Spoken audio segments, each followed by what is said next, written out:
I own $40 million worth of rental properties that I've bought without using a dime of my own money. While that's cool and it's a good flex point for me on social media, it doesn't really benefit you to have me up here bragging and mumbling through property deals and 32-unit apartment complexes and developments if you've never even done a deal. So what I truly want to do is help you get your first deal or help you get your next deal, assuming you're a new real estate investor.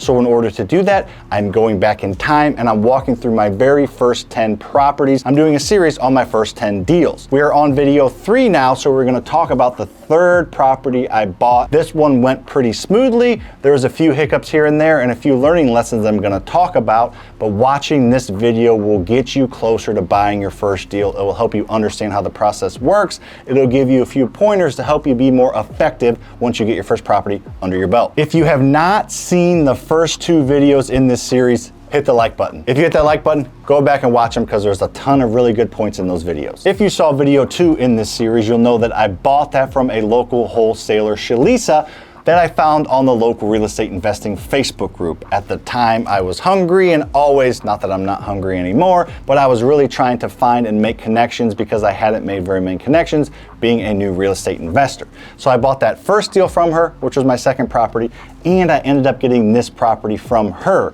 And looking back, I got really good deals on all the properties I bought from her, and if you saw the second video, you'll know that my big mistake was not continuing that relationship with her and letting that kind of fall to the wayside because I got busy, had a kid, growing businesses, had other wholesalers and real estate agents, and just kind of lost sight of her and our relationship. And I wish I would have kept that going because the last deal and this deal really worked out because I was able to get them at such good prices. All right, let's talk about this property now. Let's go over the numbers and then let's talk about some lessons learned because there were some good ones on this property, especially the one that I learned after the fact about 4 years after I bought it. I got the property under contract for about $65,000 from that local wholesaler, which was a really good deal. I bought it at about 60% of what it was gonna be worth once it was fixed up. It didn't need a ton of work. It needed about how much my first property needed, which was about $18,000. That's what we got from our private lender. So we ended up borrowing $83,000 for the purchase and the repairs. I did a little bit of the work myself, but not a ton. Not as much as that second property as you saw in that video, unless you hit that like button. Go back and watch it. We hired out painting, we hired out the landscaping, we hired out most of the work that was needed. The kitchen was in good shape, but the bathrooms needed some work. We needed a few things done on the exterior, the drains. There was a little bit of a leak in the basement, so we got the drain pipe going away from the house. We did some foundation repairs. So a few things that we did ourselves and that we hired out that added up to that $18,000. Once we got the property fixed up, we got it rented and started to collect rent. This one we were able to rent for about $1,200. So I was all in for $83,000 and I owed my private lender about $4,000. So I needed to get $87,000 from that small local bank on the cash out refinance. So we needed the property to appraise for $110,000. I remember being a little bit nervous not knowing if we were going to get that appraisal. So what I did for the first time, and this is a lesson learned we'll talk about, was I ended up meeting the appraiser at the property. I walked through what we did. I showed him some things that we did and repaired the property on. I maybe fluffed a little here, a little there, just made it look like we maybe did a little bit more than we did. Not a ton, but that's all fine because in reality, I wasn't paying myself to do the work that I did to the property. It was very reasonable for me to pay myself for the work I do on the property. So any fluff I did here or there could have easily just been categorized as contractor work. So after I met the appraiser, I remember about a week later getting an email from the bank, super nervous, like, my first property, I didn't get enough money for it. My second property I did. What's this one gonna look like? Fortunately, it was all good. I think mainly because I met the appraiser at the property. It appraised for $115 grand. So 80% of $115,000 is $92,000. So I was able to pay back that $87,000. And on this deal, pocket an extra $5,000 of tax-free money. And if you don't know why it's tax-free, I'm not gonna tell you. You gotta go back and watch the second video. I talk about why that cash out refinance money is tax-free. Plus, it's a really good video, so go watch it. All right, let's go back and talk about some lessons I learned doing this project and then lessons I've learned looking back on this project. The first lesson I learned, and an extremely important one that I tell all my students, is always, if you can, meet the appraiser at the property and meet them prepared.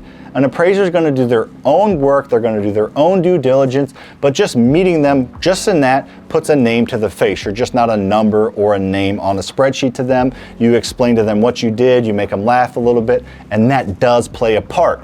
Because I've probably met maybe 40 appraisers, I haven't done that in a while, but over time, at the beginning, I probably met an appraiser at 40 properties. I'm telling you, without fail, I bet at least 35 of those 40 properties, maybe even higher than that, I got the number that I needed on the appraisal or a little bit more.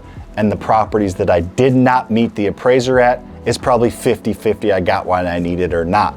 Now, I always fluff the numbers up a little bit, so even if I didn't get exactly what I needed, it was still usually enough to cover what I needed to get out of the property to pay everybody back. Always leave yourself a little bit of a room for margin. But every time I met the appraiser, pretty much we got what I said I needed out of the deal. And that is huge because these appraisers have so much power in this deal. They're literally basing how much money the bank's going to give you off of a number that they write down and give to the bank. So you want them to write down a high number. So meet them at the property, get to know them, give them some jokes, give them what you did at the property, give them your thoughts on the comps. Now, don't be a D-bag about it and tell them I need this or have to have this or this is what it's worth, and don't be forceful because that's just going to push them away and they're not going to give you the number. They'll probably give you a lower number. Just tell them here's what I think. They're usually going to use their own comps anyway, but at least puts the seed in the back of their mind of, yeah, this is right. If they're real comps and real numbers and real rehab budget and real everything, they're going to take it a little more serious than they would if they were just looking at the property and not knowing what you did. They don't know if the homeowner, before you bought it, replaced the sink or you did it. They don't know if the AC is, 3 months old or a year old. They don't know who did what, so you need to explain who did what. So they know that you actually have money in the property and you put money into it above what you bought it for, because guess what? Another lesson learned, they can go back and look at what you bought the property for in the tax records, but they can't look back and see how much you put into it.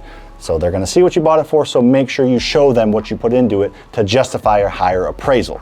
I know that was a long explanation, but it's extremely important to get the highest amount possible in the appraisal. So meet the appraisers at these properties, get to know them, and eventually you're going to actually deal with that appraiser over and over again. Out of my over 200 appraisals that we've gotten done, I would say they've been done by maybe 10 or 15 appraisers because we deal with the same banks and banks hire out the same appraisers. So you're going to deal with these people in the future. So put your best foot forward. I think I've hit this point long enough, but go meet the appraisers. They're going to put more money in your pocket if you do. All right, lessons learned over time. I remember I've owned this property for about 6 years now, I guess.